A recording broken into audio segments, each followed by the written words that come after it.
I came home from the hospital, my body still aching, my legs trembling with every step, the surgery incision burning beneath my clothes.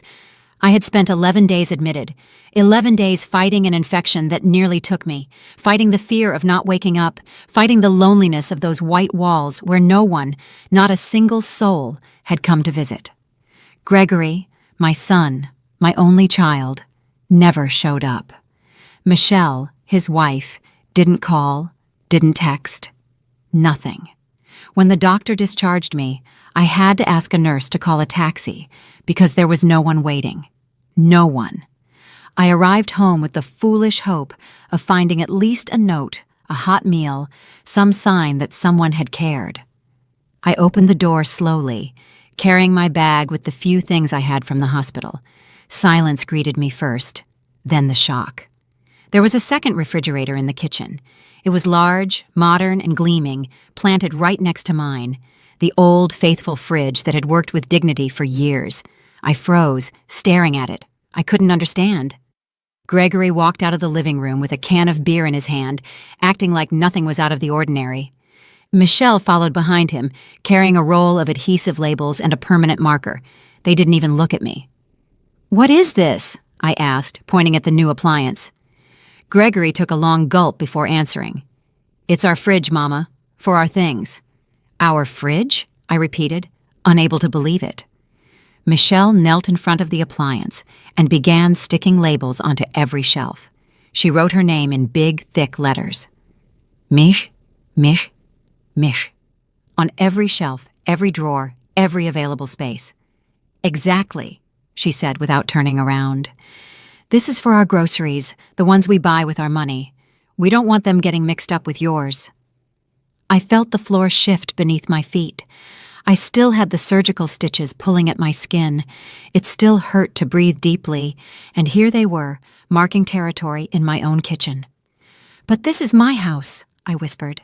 Gregory let out a dry laugh. "Yes, Mama, your house. But we live here too, remember? And frankly, with your meager social security, you can't buy the kinds of things that we like, so we decided to get better organized." Michelle stood up, admiring her work. Every label shone like a slap across the face. "Don't be offended, Elda. It's just practical.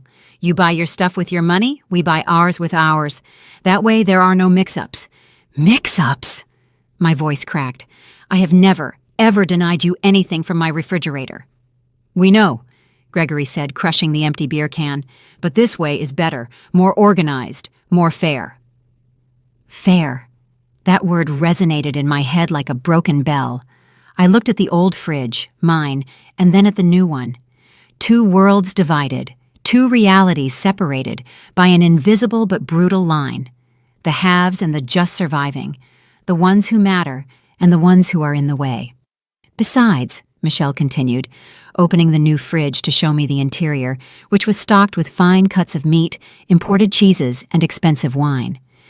"We have certain standards. We don't really like to eat the same things as you. No offense."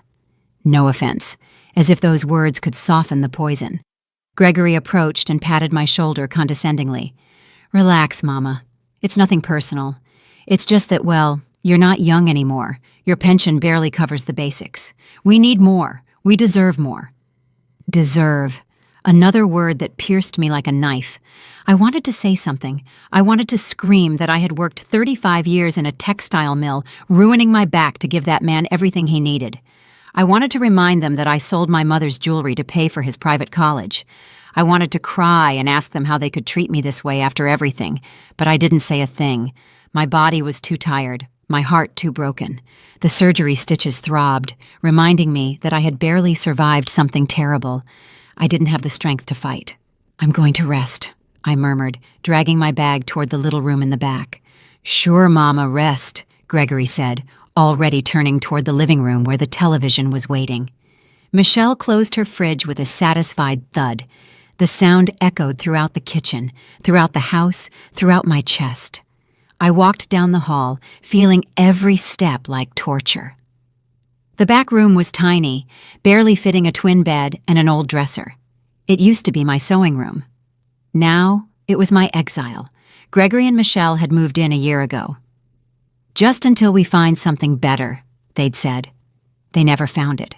Instead, they gradually took up more and more space. First my master bedroom, then the living room, then every corner of what had once been my home. And I let them, out of love, out of fear of being alone, out of the stupid hope that things would get better. I sat on the bed, and the tears finally fell. Hot, bitter, silent. From outside, I heard their laughter, the television blaring, the sound of the new refrigerator opening and closing, the clinking of wine glasses. They were celebrating. I didn't know what.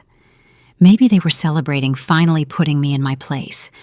Maybe they were celebrating that they no longer had to pretend respect.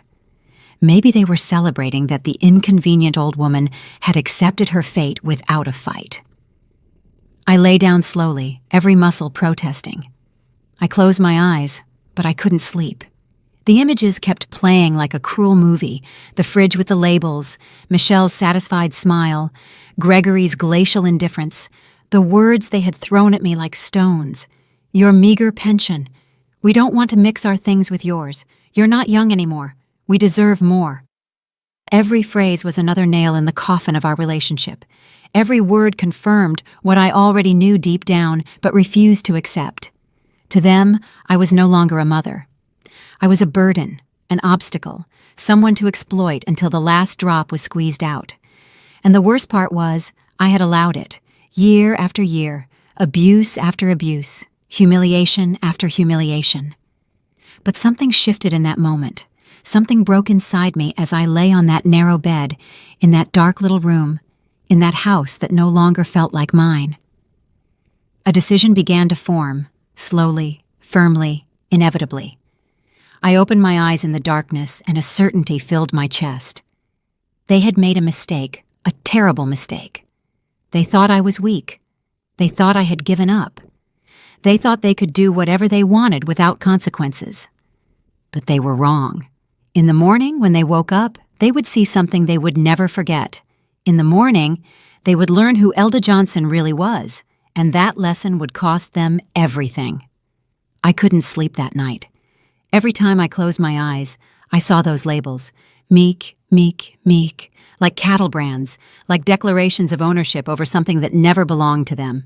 I stared at the cracked ceiling, listening to their laughter coming from the living room. They were watching some program, drinking wine from that new fridge, enjoying their small victory over the useless old woman, because that's what I was to them now. A useless old woman with a miserable pension.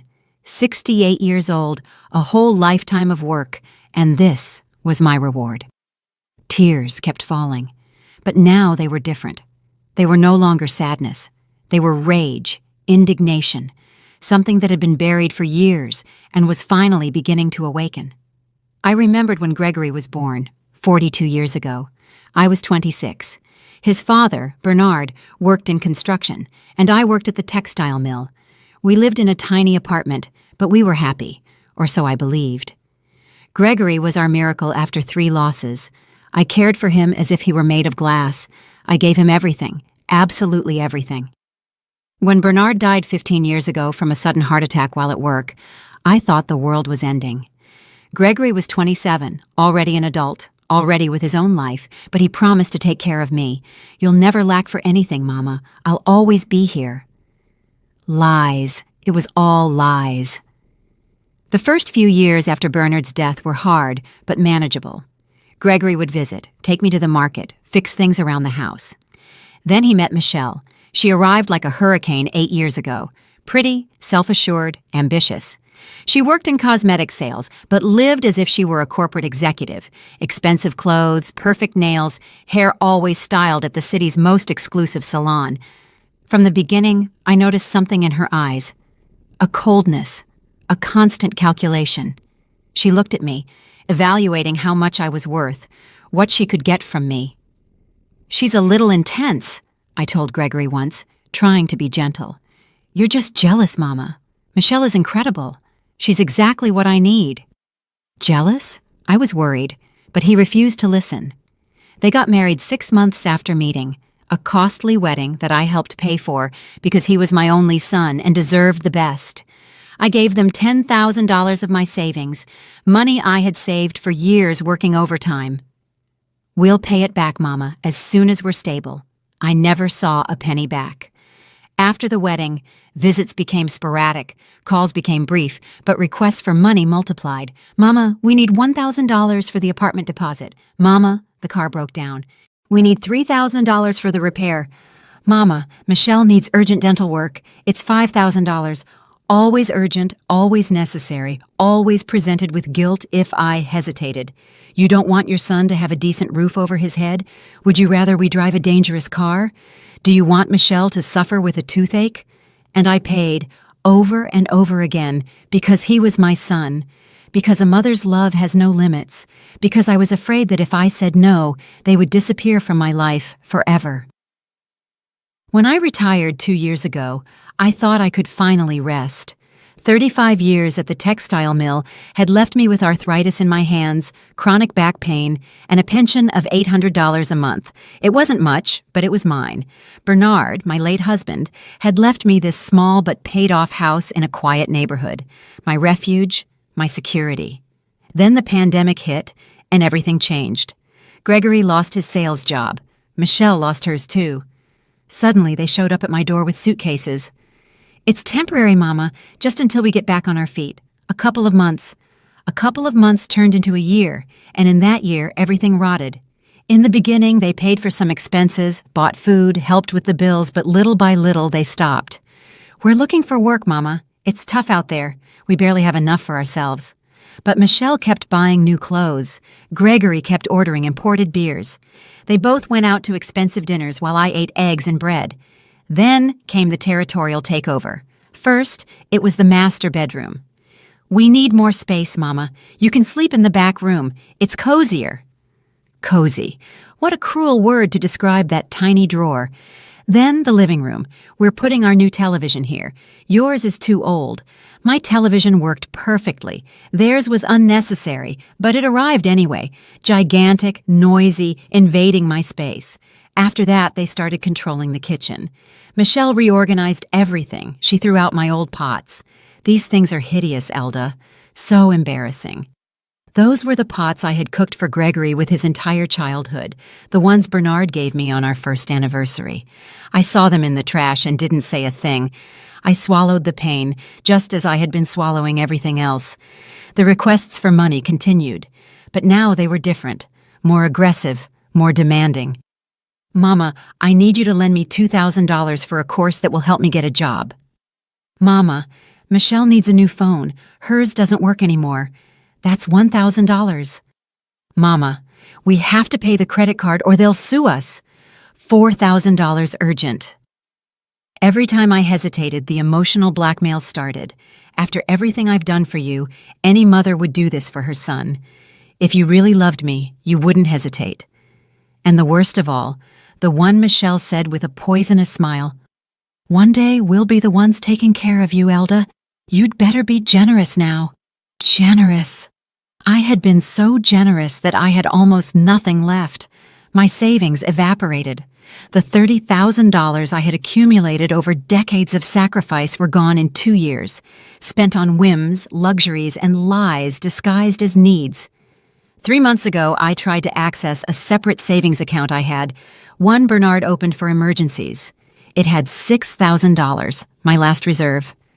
It was empty. What happened to the emergency account money? I asked Gregory, trembling. He barely looked up from his phone. Oh, I used that to pay off some debts. I was going to tell you. How did you get into that account? It was mine alone. You gave me your password years ago, Mama. Don't you remember? I didn't remember. Maybe I gave it to him in a moment of trust. Maybe he took it from a ledger. It didn't matter. The money was already gone. Debts for what? I insisted. Things, expenses. Don't worry about it. Don't worry about it, as if I were a stupid child who understood nothing. That night, I cried until I had no tears left. I cried for Bernard, who had worked so hard to keep me safe. I cried for myself, for allowing all this. I cried for the son I thought I had, and who no longer existed. And now, after 11 days in the hospital fighting for my life, without them showing up even once, I returned to find this, a divided refrigerator, labels marking their contempt, words confirming what I already knew. To them, I was garbage, a depleted resource, someone to continue squeezing until nothing remained. I sat on the bed and took a deep breath, ignoring the pain of the stitches. Something inside me had fundamentally changed. The Elda who always yielded, who always forgave, who always put her son first, had died in that hospital bed. The woman who returned was different, tougher, clearer, more determined. They wanted a war. They would get one, but not tonight. Tonight, I needed to rest, to think, to plan. I closed my eyes, and finally sleep came. It was heavy, dark, and filled with dreams where I was strong and they were crying. In the morning, everything would change. In the morning, my retaliation would begin. I woke up before dawn, 5 o'clock in the morning.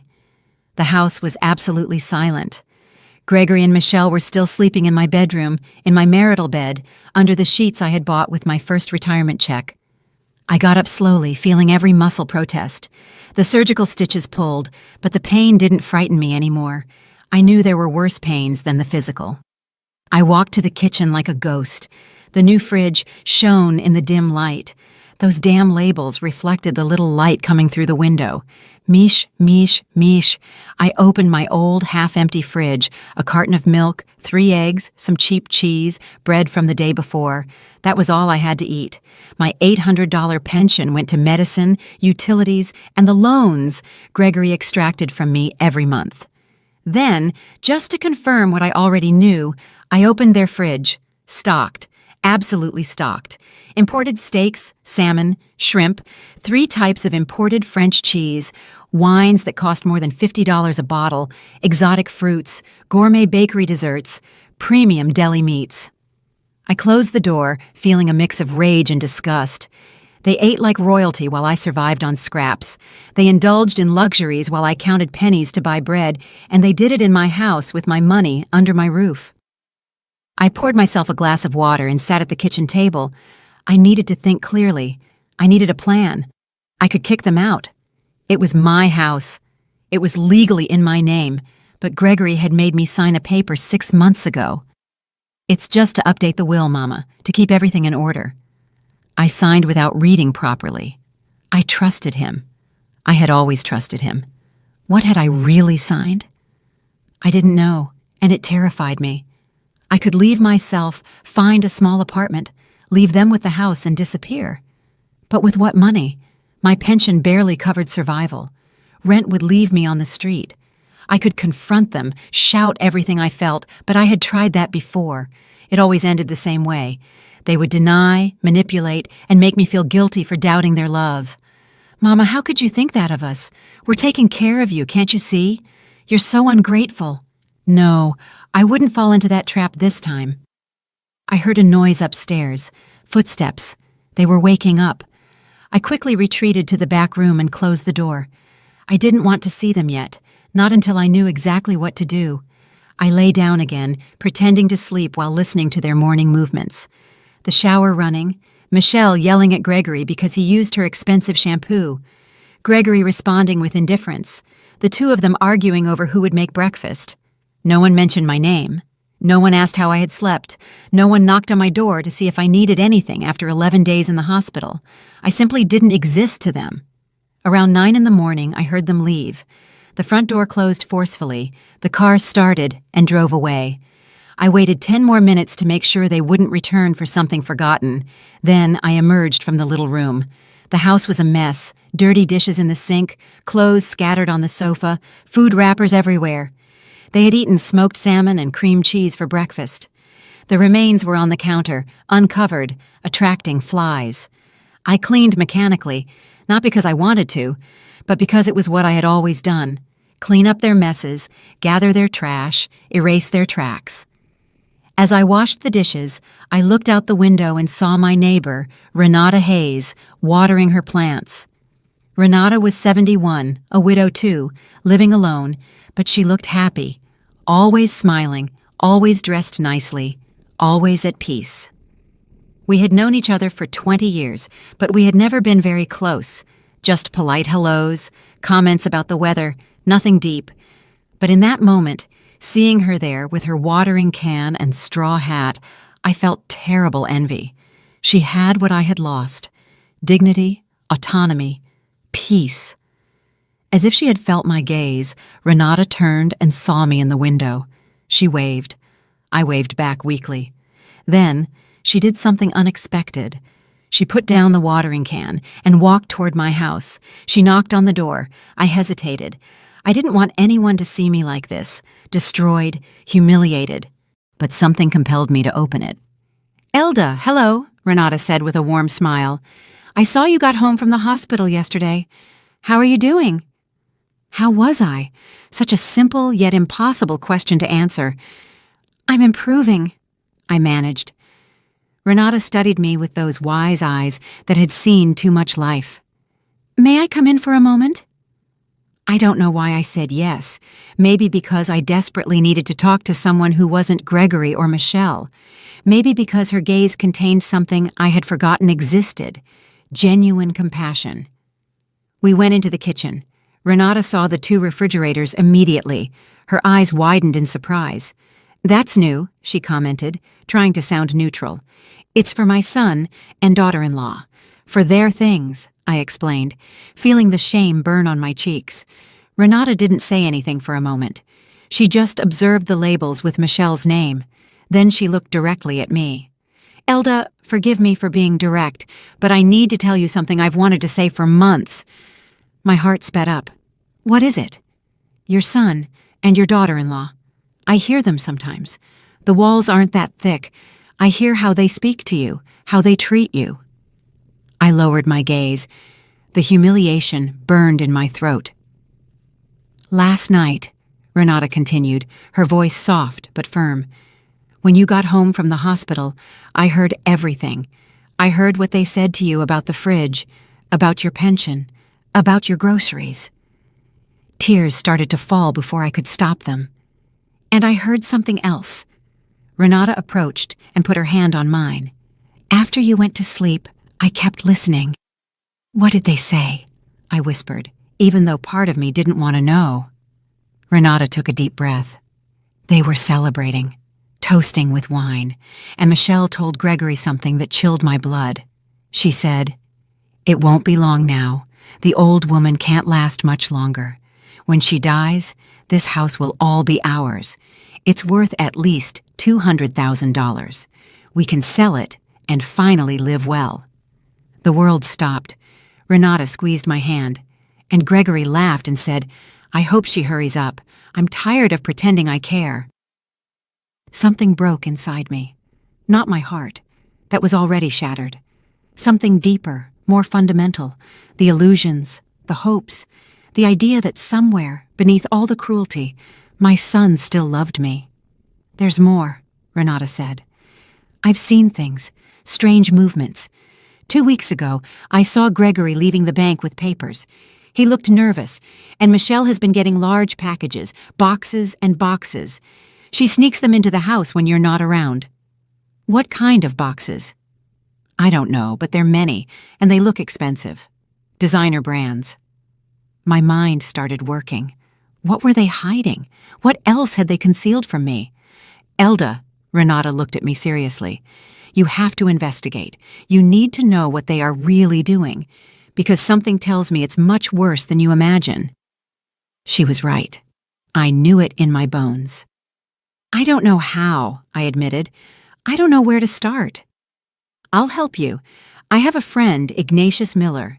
Iggy. He's a retired lawyer, but still very active. He likes to help with cases like this. Family abuse cases." Family abuse. I had never thought of it as abuse, but that's exactly what it was. Exploitation, mistreatment. "Would you talk to him?" Renata asked. I thought about Gregory, about all the times I had trusted him, about all the times he had failed me. I thought about Michelle, her fake smiles, her fridge labels, her venomous words.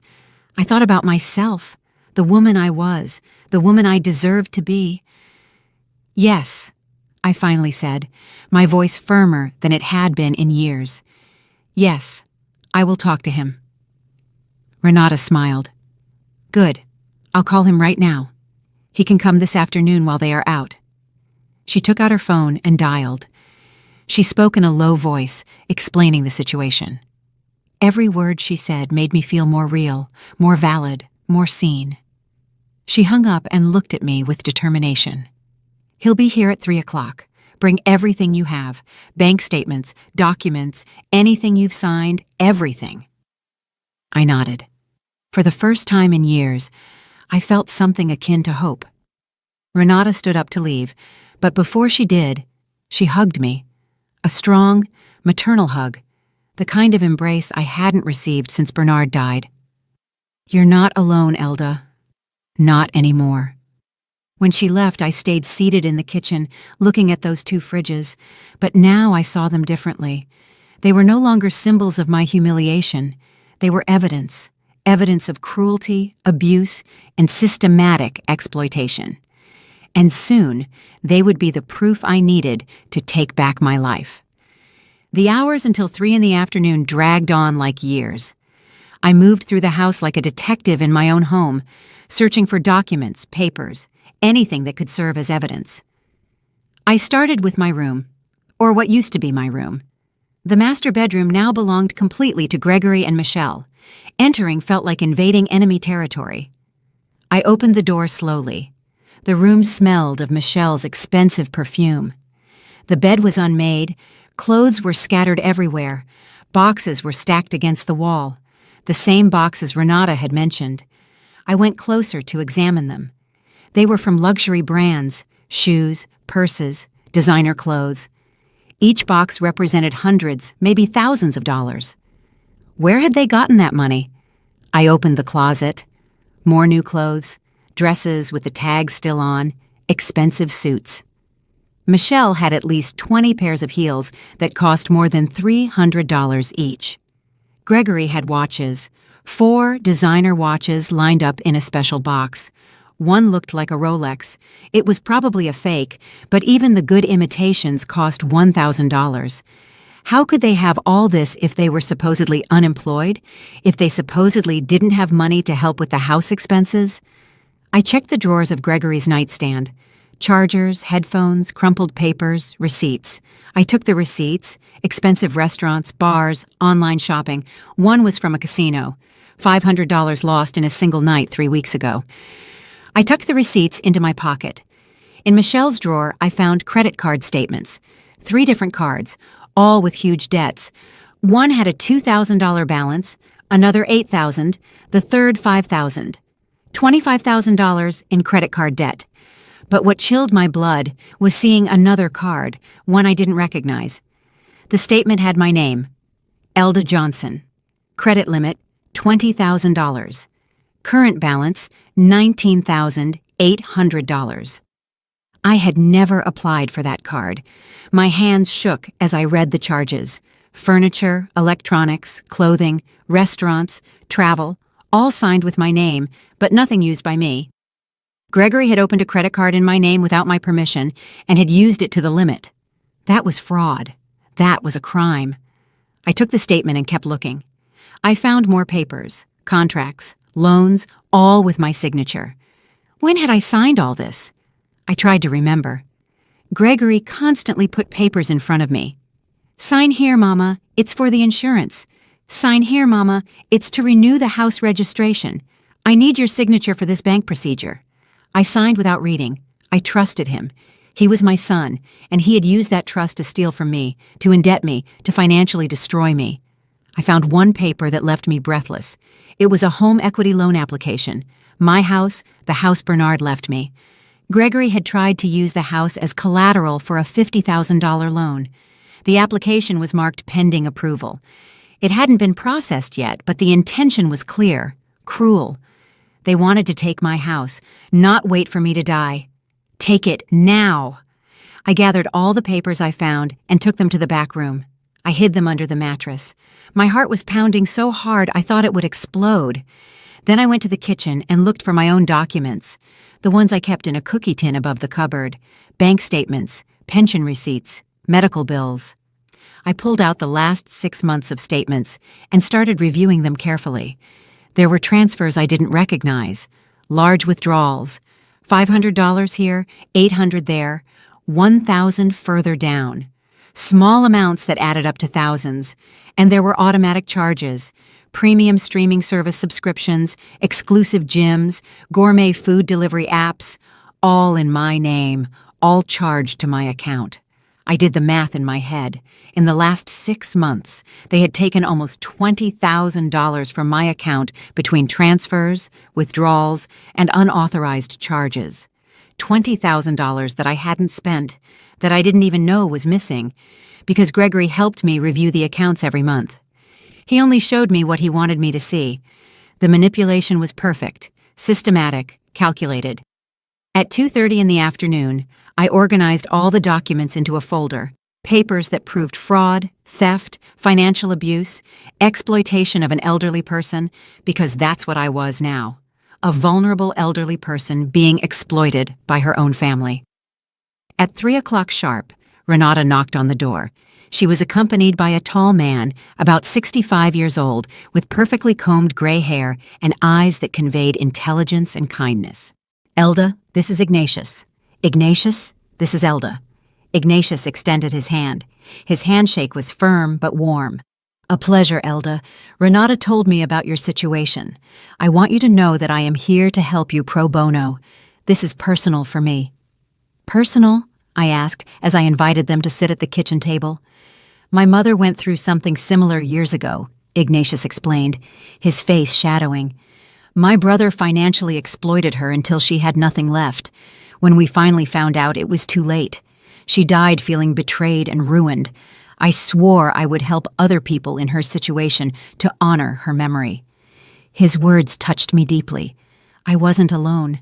Other families had lived this. Other mothers had been betrayed by their children. "Show me what you found," Ignatius said, taking out a notepad. I placed all the documents on the table, one by one. The bank statements, the fraudulent credit cards, the unauthorized loans, the receipts for excessive expenses, the home equity loan application. Ignatius reviewed every paper with professional attention. His expression hardened with each document. "This is serious, Elda. Very serious," he finally said. "What your son has done constitutes several crimes: identity theft, grand larceny, elder financial abuse, forgery." "Can he go to jail?" I asked, feeling a mixture of horror and satisfaction. "He could, if you decide to press criminal charges. But first, let's talk about your options." Ignatius took out a pen and started writing. Option 1. Family confrontation. You show them what you know, demand they stop the abuse, and negotiate a repayment plan for what was stolen. This is fast, but rarely works. Abusers usually deny, manipulate, and continue. I knew he was right. Gregory would deny everything. Michelle would cry and make me feel guilty. Option 2, Ignatius continued. Civil legal action. You sue for the money stolen. You request restraining orders. You force them to return everything plus damages. This takes time, but it is effective. How much time? 6 months, maybe a year, but you would eventually recover your money. And option 3? Ignatius looked directly at me. Criminal action. You press charges for fraud. The police investigate. If there is enough evidence, and there is plenty here, your son and daughter-in-law could face criminal charges, jail time, a criminal record, severe consequences. Silence filled the kitchen. Renata put her hand on mine. You don't have to decide now, Ignatius said softly. But if you need to act quickly, look at this. He pointed to the home equity loan application. If this is approved, you could lose your house. We need to block it immediately. How? First, we go to the bank early tomorrow. You cancel all the authorizations you gave Gregory. You change your passwords. You freeze your credit so he can't open any more accounts in your name. Second, we alert the bank about the fraud. We dispute all the unauthorized charges. Third, we put the house in a trust to protect your property. It all sounded so complicated, so overwhelming. I know it's a lot, Ignatius said, as if reading my thoughts, but I will guide you every step of the way. You are not alone in this. And meanwhile, I asked, they're still living here? Still stealing from me? That is your decision. Legally, you can start an eviction process. As the homeowner, you have that right, but it takes weeks. Or you can confront them right now, tell them you discovered everything and they have to leave. The idea terrified and thrilled me at the same time. What would you do? I asked him. Ignatius thought for a moment. I would document everything first. I would take photos of the boxes, the expensive clothes, the fridge with the labels. I would gather all the possible evidence. Then, when you are ready, when you have everything legally protected, then I would confront them from a position of strength, not weakness. It made sense. Perfect sense. Is there anything else I need to know? Ignatius added. Renata mentioned she heard your daughter-in-law talking about waiting for your death to take the house. I nodded, the pain still fresh. Those kinds of comments can be used in court, especially if we are talking about elder abuse with the intent to exploit until the end. It is an aggravating factor. How do we prove she said it? Renata timidly raised her hand. I can testify. I heard everything clearly. Perfect, Ignatius said. An independent witness enormously strengthens the case. We reviewed everything for 2 more hours. Ignatius took copies of all the documents. We made a list of immediate actions. We planned every step. When we finished, I felt different, stronger, clearer. For the first time in years, I felt like I had control over my life. Ignatius and Renata left around 5 o'clock. Gregory and Michelle would be arriving soon. I put all the original documents into a bag and gave it to Renata to keep at her house. I couldn't risk them finding them. At 6 o'clock, I heard the car arrive. Voices, laughter, the door opening. I took a deep breath and walked out of the back room. It was time to start fighting. Gregory and Michelle walked in carrying shopping bags, bags from expensive stores, brands I could never afford. They were laughing about something one of them had said in the car. They saw me standing in the living room, and their laughter died, as if my presence ruined their good mood. Hey, Mama, Gregory said, without emotion. What are you doing standing there? We need to talk, I replied, trying to keep my voice steady. Michelle rolled her eyes. We're tired right now. It was a long day. A long day of shopping with money they didn't have, or rather, with money they did have. Mine. This is important, I insisted. Gregory sighed dramatically. Fine. What is it? I wanted to scream everything I had discovered. I wanted to throw the papers in their faces, but I remembered Ignatius's words. Document, protect, then confront from a position of strength.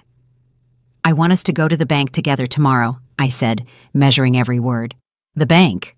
What for? Gregory dropped the bags on the sofa. I need to review my accounts. Strange things have been happening. Charges I don't recognize. I saw something flash across Gregory's eyes. Fear, guilt. It disappeared so fast, I almost thought I'd imagined it. It's probably your medicines, Mama, or the utility bills. You know how it is. No, it's other things. Large transfers. I want to review it with you. Michelle crossed her arms. Elda, don't offend Gregory. He's been helping you with your finances because you don't understand any of that stuff. You don't understand any of that stuff. Another way of calling me stupid, incapable, useless. Precisely why I want to go to the bank.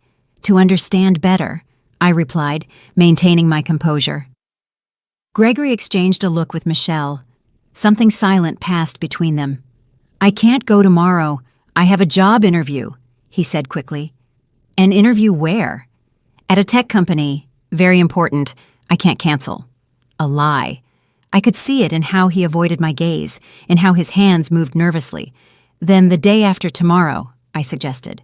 God, what a bother, Michelle muttered, opening her fridge, the fridge with her name on the labels.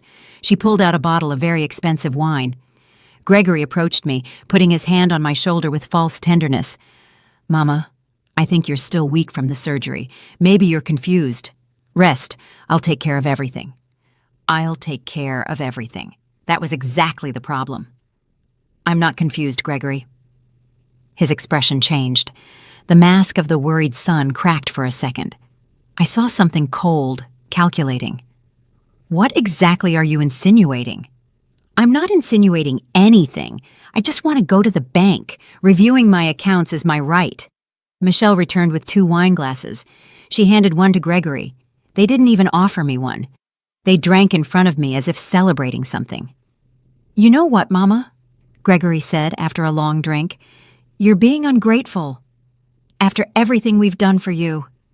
Everything you've done for me." The words came out harder than I planned. "Yes, we live here to take care of you. We could be in our own place, living our own lives. But no, we're here putting up with it, sacrificing ourselves. Sacrificing yourselves in my house, eating my food, spending my money. No one asked you to stay," I said softly. The silence that followed was dense, dangerous. Michelle slammed her glass down on the table. "You know what? I'm sick of your attitude, Elda. You came home from the hospital yesterday with that martyr face, as if we were the villains in your story." I never said, "You don't have to say it. It shows in how you look at us, how you talk, as if we owe you something." "I gave you everything," I whispered. "Everything." Michelle laughed, a cruel, sharp laugh. "You gave Gregory a mediocre childhood in a forgotten neighborhood. You raised him with limitations, with a poor person's mentality. We had to work twice as hard to overcome all that." Every word was a stab. Gregory didn't stop her. He just drank his wine, looking away. "I broke my back working so he could have the best," I said, feeling the tears threaten. "The best? Please. The best would have been giving him real opportunities, connections, a better life. But no, you filled him with guilt and obligations." "Michelle, enough," Gregory murmured, but without conviction. "It's time she hears the truth. Elda, you are a burden. You always have been. Gregory is too nice to tell you, but I'm not. Living here is a huge sacrifice. Tolerating you is exhausting." The tears fell. I couldn't stop them. "If it's such a sacrifice," I said between sobs, "you can leave whenever you want." Gregory put down his glass and approached me with a serious expression. "Mama, this is our house as much as yours. Dad would have wanted it this way. A family home." "Your father left it to me, for my security." "Well, now we're all here together, as a family." His tone was final. There was no room for discussion. Michelle gathered the shopping bags. "I'm going to put these away. Gregory, help me." I watched them climb the stairs with their expensive purchases. I heard the door to my old bedroom close. I was left alone in the living room, trembling. The confrontation had gone worse than I imagined. They hadn't admitted anything. They had twisted everything to make me feel guilty. But something had changed. I no longer doubted. I no longer questioned if I was exaggerating. Michelle's words had been crystal clear. I was a burden, an obstacle, someone to tolerate until I died. I went to the back room and took out my phone. I texted Renata. "I need to go to the bank tomorrow morning. Can Ignatius come with us?" The answer arrived in seconds. "Of course. We'll pick you up at 8. I put away the phone and sat on the bed. Upstairs, I could hear their voices. They were talking in a normal tone now, probably laughing at me, at the foolish old woman who was finally realizing the truth. But I wasn't foolish anymore, and tomorrow I would start reclaiming what was mine. That night, I didn't eat. I wasn't hungry. I just went to bed early, listening to their footsteps upstairs, the television on, their occasional laughter. I closed my eyes and thought about Bernard, how hard he had worked to leave me protected, how disappointed he would be to see his son like this. "Forgive me, Bernard," I whispered in the dark. "I let them destroy what you built, but I'm going to fix it. I promise." And for the first time in months, I slept deeply, because I knew the war had begun, and this time I wouldn't lose. I woke up at 6 in the morning. It was still dark outside. The house was silent. Gregory and Michelle were sleeping soundly after emptying another bottle of wine the night before. I got dressed carefully. I chose my best clothes, an outfit I had bought for Bernard's funeral and barely wore. I wanted to look dignified, strong, not like the sick old woman they thought I was. By 7:30, I was ready. I took my purse with the few documents I had kept with me. The rest was safe at Renata's house. I heard movement upstairs, steps toward the bathroom. Gregory was waking up. I left the back room and went to the kitchen. I made coffee. I acted normally, as if nothing had happened last night, as if their words hadn't shattered me. Gregory came down in his pajamas, his hair messy. He seemed surprised to find me awake. "Morning," he said, his voice husky from sleep and wine. "Good morning. Coffee?" "Yeah, thanks." He sat at the table, checking his phone. I poured him a cup. My hands didn't tremble. I was surprisingly calm. "You going out?" he asked, noticing my clothes. "I have a doctor's appointment. Post-op checkup." A lie, but a necessary one. "Oh, you want me to take you?" "No, Renata is taking me. We already arranged it." Gregory nodded, losing interest immediately. He returned to his phone. At 8 o'clock sharp, I heard the horn outside. Renata had arrived. "I'm leaving now," I announced, picking up my purse. "Take care, Mama," Gregory said without looking up. I walked out of the house, feeling every step like a liberation. The cool morning air filled my lungs. Renata was in her car. Ignatius was in the passenger seat. "Good morning, Elda." Renata greeted me with a warm smile. "Ready?" Ignatius asked. "Ready," I replied, climbing into the back seat. The bank was a 20-minute drive away. On the way, Ignatius reviewed the plan. "First, we'll talk to the manager. We'll explain the fraud situation, request copies of all transactions from the last 2 years. Then, we'll cancel any authorizations they have over your accounts. We'll change passwords, and finally set up security alerts to prevent future fraud." It sounded simple when he said it, but my stomach was in knots. We arrived at the bank just as it opened. The building was modern, with large glass windows. We walked in, and Ignatius headed straight for the customer service desk. "We need to speak with the manager. It's an urgent matter of bank fraud." The employee, a young woman with a professional expression, looked at us seriously. "One moment, please." She disappeared behind some doors. 5 minutes later, she returned with a man in his 50s, gray suit, kind expression. "I'm Alonso Mendez, manager of this branch. How can I help you?" Ignatius extended his hand. "I'm Ignatius Miller, attorney at law. I represent Mrs. Elda Johnson in a case of financial fraud." Alonso led us to a private office. He closed the door. We sat down. "Please explain the situation." Ignatius spoke first, presenting the case clearly and professionally. Then it was my turn. My voice was shaky at first, but gained strength as I recounted everything. The unauthorized loans, the credit cards opened in my name, the transfers I didn't recognize. Alonso listened intently, taking notes. His expression grew more serious with every detail. "Do you have documents to support this?" he asked. Ignatius placed the copies of the fraudulent bank statements on the desk. Alonso reviewed them carefully. "This is very serious," he finally said. "I'm going to need you to fill out a formal fraud report. We'll also review all your accounts immediately." The next hour was spent on his computer, reviewing every transaction. His expression grew darker and darker. "Mrs. Johnson," he said after a long silence, "there are multiple irregularities. Large transfers to accounts you don't recognize, withdrawals from ATMs far from your usual area, recurring charges for services you say you never contracted." "How much?" I asked, though I was afraid to know.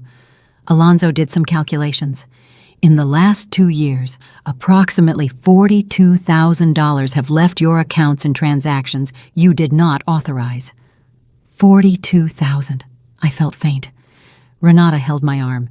"And this," Alonso continued, pointing to his screen, "this is a home equity loan requested 2 weeks ago for $50,000, using your house as collateral." "I never authorized that." "I know, and the signature on the application is suspicious. It appears to be forged." Alonso showed me the digital document. The signature looked like mine, but there were subtle differences. "Gregory has access to my documents. He could have copied it," I said. "That constitutes forgery, a serious crime." Alonso looked at Ignatius. "Will you proceed legally?" "Yes," Ignatius replied firmly. "We will be pressing criminal charges." Alonso nodded. "I am freezing that loan immediately. It will not be processed. And I am initiating the fraud protocol to recover the stolen funds from your accounts." Another hour passed filling out forms, signing declarations, changing passwords, canceling authorizations. Alonzo removed Gregory's name from all my accounts. He no longer had access.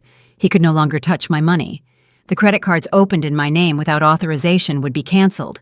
The debts would be disputed. "You are not responsible for paying fraud," Alonzo explained. "And the money they already took? The $42,000? The bank will initiate an investigation. If fraud is confirmed, which seems very likely, your son and daughter-in-law will have to return it with interest or face criminal charges." We left the bank 3 hours later. I carried a thick folder with copies of everything: fraud reports, detailed bank statements, clear evidence of every crime. In the car, Renata hugged me. "You did so well, Elda." "This is only the beginning," Ignatius said. "Now comes the hard part. Confronting them." "When?" I asked. "When you are ready. But I suggest it be soon, before they find out you went to the bank." I looked out the window. The street sped by, normal people living normal lives, families who truly loved each other. "I want to do it today," I said suddenly.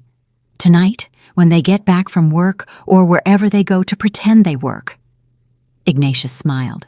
It wasn't a happy smile. It was one of approval, of respect. "Then tonight it is. We will be with you. You will not face this alone."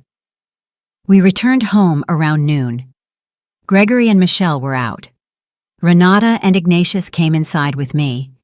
They looked at the 2 fridges, the labels with Michelle's name, the luxuries throughout the house, the expensive clothes, the new appliances. "All of this," Ignatius said, gesturing around, "was bought with stolen money. It's all evidence." He took out his phone and started taking pictures of the fridges, of the designer clothing boxes in the master bedroom, of the receipts we found, of everything. "We need to document the lifestyle they lead versus the income they claim to have," he explained. "This proves they are living on illicit funds." We spent the afternoon preparing the confrontation. Ignatius wrote down key points.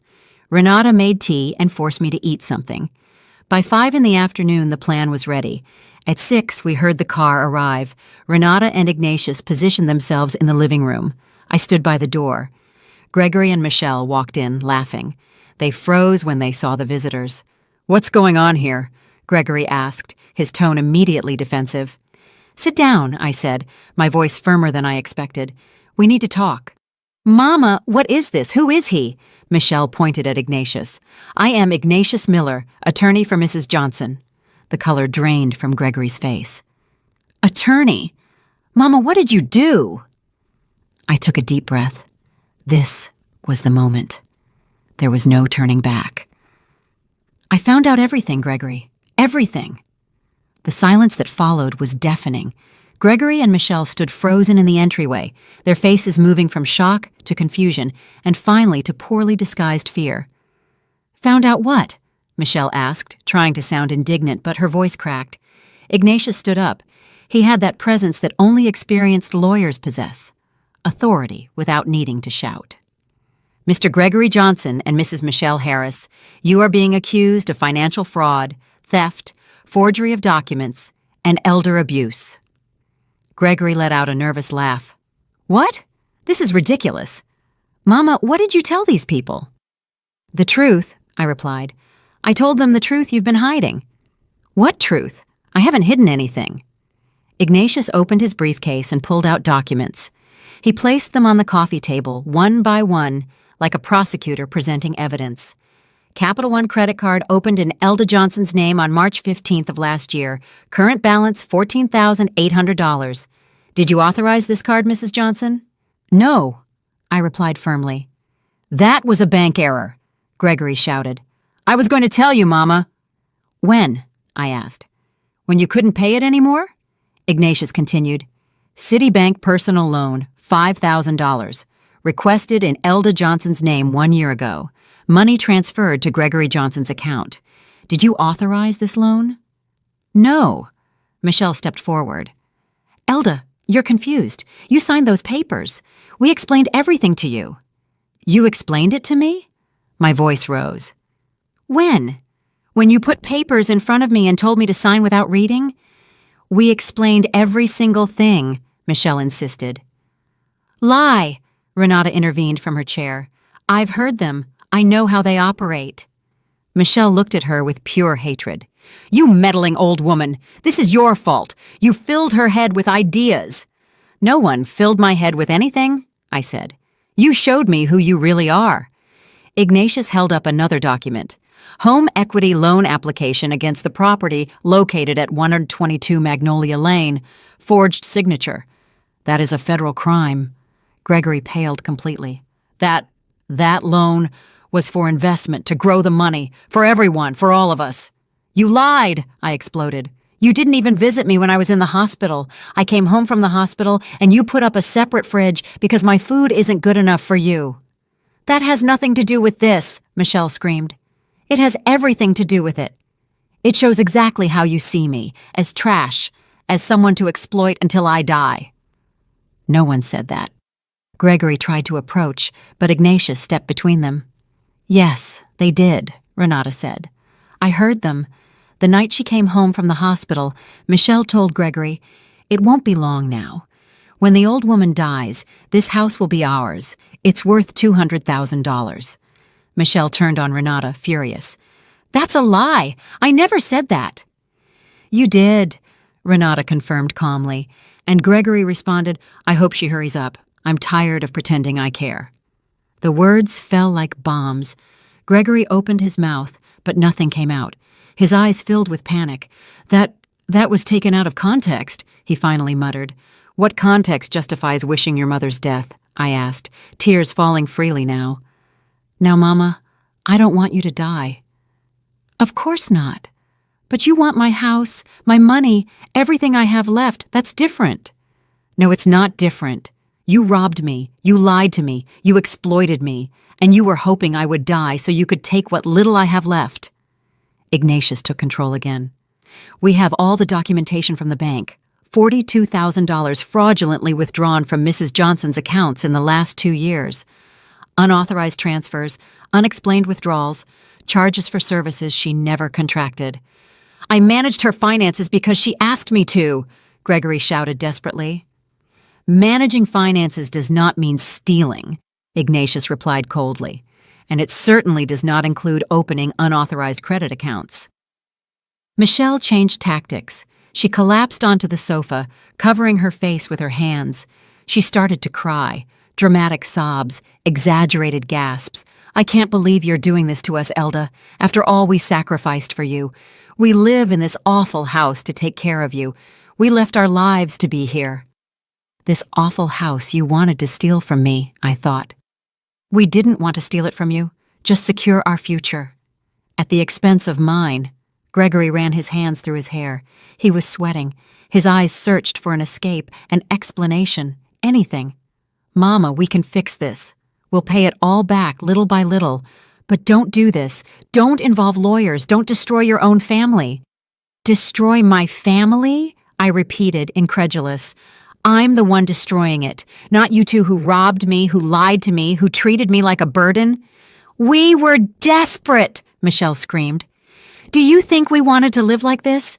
In this old house with a retiree who barely survives? Then why didn't you leave? No one forced you to stay. Because we had nowhere to go. Michelle stood up. The tears were gone. Now there was only rage. Do you know how much rent costs? Do you know how hard it is to get a job? We had no choice. There is always a choice. The choice was not to rob me, not to exploit me. Ignatius intervened again. You have 2 options. First, you return every stolen penny plus interest. You leave this house immediately. You sign a legal agreement acknowledging the fraud and accepting a repayment plan. We do not press criminal charges. And the second? Gregory asked, his voice dead. The second is that we press criminal charges. Fraud, forgery, elder abuse. You face between 5 and 15 years in prison, criminal records, your lives ruined. The silence returned. Heavy, suffocating. Michelle was the first to speak. We don't have $42,000, not even close. Then start getting it, Ignatius said. Sell everything you bought with stolen money. The clothes, the shoes, the electronics, all of it. That won't even get 10,000, she protested. Then get real jobs and pay monthly until the debt is fully covered. Gregory slumped into a chair.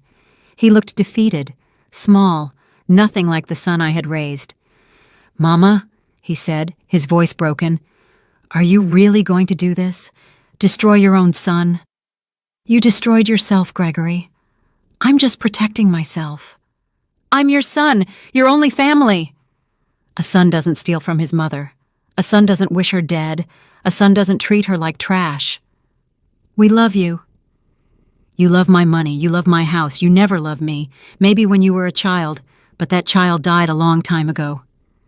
Gregory started to cry. Real tears this time. Sobs from someone who finally understood that he had lost everything. "Please, Mama, please don't do this." I looked at my crying son. Part of me, the part that had carried him as a baby, the part that had cared for him when he was sick, the part that had sacrificed everything for him, wanted to yield. It wanted to hug him and say everything would be okay. But another part, the new part, the part that had awakened in that hospital, knew the truth. If I gave in now, everything would continue. The abuse, the exploitation, the cruelty. "You have until tomorrow at noon to decide," Ignatius said. "Option 1 or option 2. But you are leaving this house today, regardless." "Today?" Michelle nearly screamed. "Where are we going to go?" "That is not my problem," I replied. "Just as it wasn't your problem where I would sleep when you took my bedroom." Ignatius pulled out some final papers. "This is an immediate notice of eviction. You have 2 hours to pack your personal belongings and leave." "This is illegal!" Michelle shouted. "It is not. This is Mrs. Johnson's home. You are unauthorized occupants. Legally, I can call the police right now to escort you out." Gregory looked at me with pleading eyes. "Mama, please." But I didn't say anything. I couldn't. If I spoke, I would break. Renata stepped forward and took my hand. Her silent support gave me strength. "Time is running," Ignatius said, looking at his watch. 2 hours. Michelle ran up the stairs. Gregory followed more slowly, looking at me one last time. In his eyes, I saw many things: rage, fear, pain. But I didn't see real remorse, and that told me everything. The next 2 hours were the longest of my life. I heard their movements upstairs, drawers violently opening, closets being emptied, Michelle screaming, Gregory responding with a broken voice, the sound of things being thrown in anger. Renata, Ignatius, and I stayed in the living room, waiting, watching, making sure they didn't take anything that didn't belong to them. "Are you okay?" Renata asked, squeezing my hand. I wasn't. I was destroyed inside, but I also felt something strange, something I hadn't felt in years. I was reclaiming my dignity. "I will be," I replied. After 40 minutes, Michelle came down, dragging a suitcase. Her face was red from crying, or from rage, probably both. "I need to get things from the kitchen, my utensils, my dishes." "The dishes belong to the house," I said firmly. "You are not taking anything that was here before you arrived." "I bought those plates with stolen money, they stay." Michelle gave me a look filled with pure hatred. "You miserable old woman. You ruined your son's life. You ruined him as a child with your poverty, and now you ruin him as an adult with your selfishness." Every word was designed to hurt me, to make me doubt, to destroy me. But it didn't work anymore. "No. You ruined your own lives with your decisions. I am only protecting myself." "Protecting yourself?" Michelle let out a hysterical laugh. "From what? From your own family? You'll end up alone, Elda. Completely alone. Because that's what you are. A bitter old woman who pushes everyone away." "I'd rather be alone than surrounded by thieves." Michelle furiously opened her fridge, the fridge with her labels. She started pulling things out, wine bottles, expensive cheeses, meats. She put everything into shopping bags. "This is mine. I bought this with my money." "Go ahead," I said. "Take it all." Ignatius observed every move, taking notes, photographing what they took. Everything documented. Gregory came down with 3 large suitcases. He looked aged, as if he had lost 10 years in 2 hours. "Mama, for the last time reconsider. We are family." Family doesn't steal. We made mistakes. Yes, I admit it, but we can fix it. Give me a chance. I gave you thousands of chances. You squandered every one of them. He started carrying the suitcases toward the door. Michelle was still emptying the fridge. She seemed determined to take every last bit of food. When she finished, the new fridge was completely empty. Only the labels with her name remained. Mish, mish, mish, like reminders of their arrogance. "Where will they go?" Renata asked softly. "We have friends," Michelle replied bitterly. "People who do appreciate us, unlike this woman." "Then go to the people who appreciate you," I said. They made 3 more trips. Clothes, shoes, electronics, the giant television they had bought.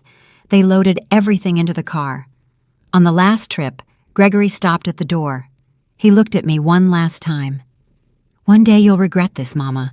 When you're alone in this empty house, when there's no one to take care of you, when you realize you needed us. I don't need you. I never needed you. I just needed you to respect me, and you never did."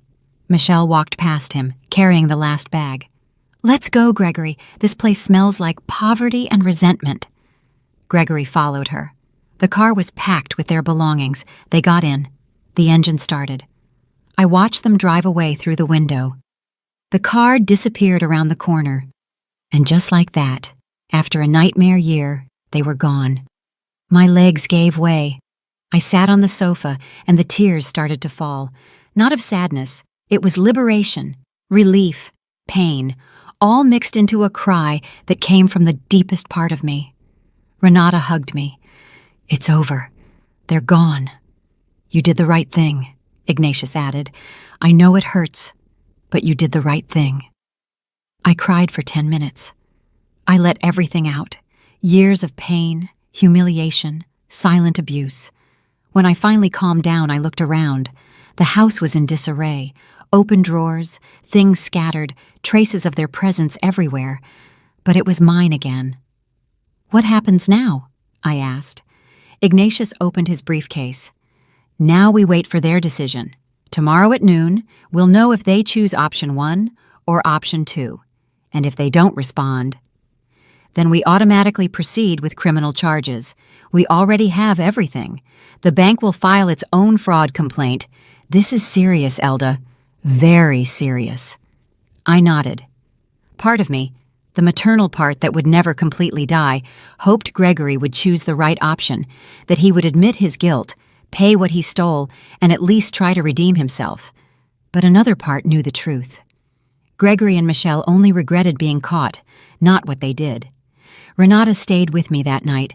She didn't want to leave me alone. She made dinner. We tidied up some of the house. We talked about unimportant things, her plants, the weather, everything but what had just happened. When I finally went to sleep, for the first time in a year, I slept in my own master bedroom. They had left the bed unmade. The sheets smelled like Michelle's perfume, but it was my room, my space.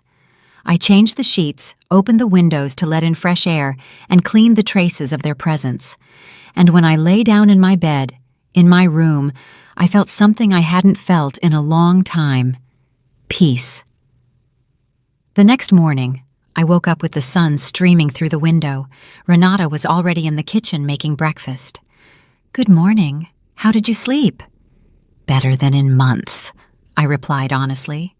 We ate breakfast together, eggs, toast, coffee. Simple, but delicious.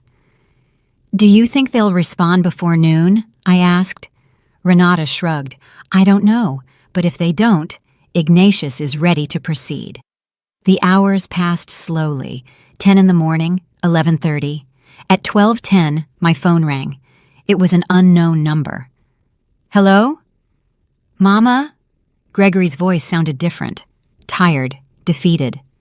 "What do you want?" "I need to talk to you. Can I come to the house? Just me? Michelle stayed where we are." I looked at Renata. She nodded. "Come, but Ignatius will be present." "Okay." I hung up and called Ignatius. He arrived in 15 minutes. At 12:25, Gregory knocked on the door. I opened it. He looked terrible. Deep bags under his eyes, wrinkled clothes, uncombed hair. We went into the living room and sat down. Ignatius was ready with his notepad. "I accept option 1, Gregory said, without preamble. "You will sign the agreement. You will admit to the fraud. You will commit to paying everything back?" Ignatius asked. "Yes, everything. But I need time. I don't have the money now." "How much do you have?" "Nothing. 0. We spent everything." Ignatius did some calculations in his notepad. $42,000 plus 5% annual interest is approximately $47,000. If you pay $500 a month, it will take almost 8 years. "I don't have a job. I can't commit to $500 right now." "Then get a job. 2 jobs if necessary. This is non-negotiable." Gregory ran his hands over his face. "Michelle left me. When I told her I would accept option 1, she called me a coward and walked out. I don't know where she is." I didn't feel pity. I didn't feel anything. "That is between you and her. The agreement is with you. She will have her own legal process." "I know." Gregory looked directly at me for the first time. "Mama, I'm sorry. I really am." "I'm not interested in your apology. I'm interested in you paying back what you stole." "I'll pay it all. I swear." Ignatius pulled out documents. "Sign here, and here, and here." Gregory signed without reading. His hand was trembling. "You will pay $300 a month until you get stable employment. Then $500. The first payment is due in 30 days. If you miss a single payment, we press criminal charges immediately." "Understood." We finished the paperwork in silence. When it was over, Gregory remained seated, as if waiting for something. "Anything else?" I asked. Can we fix this someday? Our relationship?" I looked at him. My only son, the baby I carried, the boy I raised, the man who betrayed me. "I don't know, Gregory. Honestly, I don't know." He stood up slowly, walked toward the door, and stopped. "I love you, Mama. I know you don't believe it, but I love you." I didn't answer. I let him go. When the door closed, I released the air I had been holding. "That's it," Ignatius said. He signed. He's legally obligated. And Michelle? She'll have her own process. The bank will pursue her for the fraudulent cards. She won't escape. Justice was in motion, slow but inevitable. 3 months passed since that day. 3 months of rebuilding, of healing, of learning to live again. Gregory made the first payment, $300 exactly. It arrived by bank transfer, without a note, without a message, just the money. He paid the second month too, and the third. We didn't talk. We didn't see each other. There was only that monthly transfer that arrived punctually, proof that he was at least trying to remedy what he had destroyed. Michelle, on the other hand, disappeared completely. The bank initiated legal action against her. There was an arrest warrant for fraud, but no one knew where she was. She probably fled to another city, maybe another country. I didn't care. As long as she didn't return to my life, she could be anywhere. The house gradually became mine again. Renata helped me redecorate. We painted the walls a warm cream color. We bought new curtains with small floral patterns. We rearranged the furniture. The new fridge, the one with Michelle's labels, I sold it. A neighbor bought it for a good price. With that money, I bought plants for the garden, roses, lavender, sunflowers. My old fridge stood alone in the kitchen, as it should have always been, and I filled it with food I liked. Fresh fruit, vegetables, a piece of pie on Sundays. Renata became more than a neighbor. She became family, the family I chose. We had tea every afternoon, walked in the park on Saturdays. We watched old movies on Sundays. "You know what the best part of all this is?" she asked me one day as we watered the plants together. "That you got your smile back." She was right. I had started smiling again, laughing, feeling genuine joy. The money the bank recovered was deposited into my account. Not all of it, but a significant portion. $18,000 were returned after the investigation. The rest would come from Gregory's payments over the next few years. With that money, I fixed things in the house that had been broken for years. The leaking roof, the bathroom plumbing, the garage door, practical things that gave me peace of mind. I also set aside an emergency fund. I had learned my lesson. I would never be financially vulnerable again. Ignatius still visited occasionally, always professional, but also warm. He helped me organize my legal documents to create a real protected will that no one could manipulate. Your house will go to whomever you decide, he explained. And I've put protections in place so no one can change this without your physical presence and mental capacity evaluation. Thank you, Ignatius, for everything. It's an honor to help you, Elda. You are stronger than you thought. Maybe he was right. I had discovered a strength I didn't know I possessed, the strength to set boundaries, to say no, to protect myself. One day, 4 months after everything, I was in the garden pruning the roses when I saw a car park in front of my house. My heart raced. Gregory? Michelle? But no, it was a young woman in her 30s with a small boy by the hand. She approached timidly. Mrs. Johnson? Yes, that's me. My name is Nydia. Well, this is hard to say. I'm Gregory's new girlfriend. The world paused for a second. He told me everything about what he did, about how he hurt you. Nydia looked down. I wanted you to know that he is changing. Truly. He has 2 jobs now. He's paying his debts. He's going to therapy. I didn't know what to say. I'm not here to ask you to forgive him, Nydia continued. I know that's your decision. I just wanted you to know that he's trying. And that, well, he has a son. I looked at the boy. He must have been about 4 years old. Big, curious eyes. His name is Bernard, after his grandfather. Tears came without warning. A grandson. Gregory had a son and never told me. When? He's 4 years old. Gregory and I were together before he met Michelle. We broke up. I raised Bernard alone. 2 months ago, Gregory sought me out. He told me everything about his life, his mistakes. He wanted to know his son. The boy looked at me with those innocent eyes. You're my grandma. My heart broke and healed at the same time. Yes, little one. I'm your grandma. Nydia smiled softly. You don't have to decide anything now. I just wanted you to know. They left after a few minutes, but that encounter left me thinking for days. Could I ever forgive Gregory? I didn't know. The damage had been profound. The betrayal still cut deep. But now there was a grandson, an innocent child who was not at fault. Renata found me crying that afternoon. I told her everything. What are you going to do? She asked. I don't know. Part of me wants to close that door forever. Another part remembers that Gregory was a good boy once, before everything went wrong. You don't have to decide today or tomorrow. Take your time. And so I did. I took my time. 2 months later, on my 69th birthday, I received a letter. It was from Gregory, handwritten, several pages long. In it, he didn't ask for forgiveness. He didn't justify himself. He just talked about his process, his therapy, his work, his relationship with his son, his regrets. At the end, he wrote, I don't expect you to forgive me, Mama. I don't deserve it. I just want you to know that every day I try to be the man you raised, the one who was lost for so long. I love you. I have always loved you, even if my actions said otherwise. I put the letter in a drawer. I didn't reply. I wasn't ready yet, but I didn't throw it away either. Another month passed. Renata organized a small party at my house. She invited neighbors, friends from her book club. The house was filled with laughter, human warmth, people who genuinely enjoyed my company. I looked around and realized something. I wasn't alone.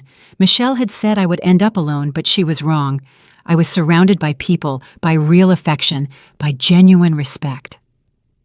That night, after everyone left, I sat in my room, in my house, my home.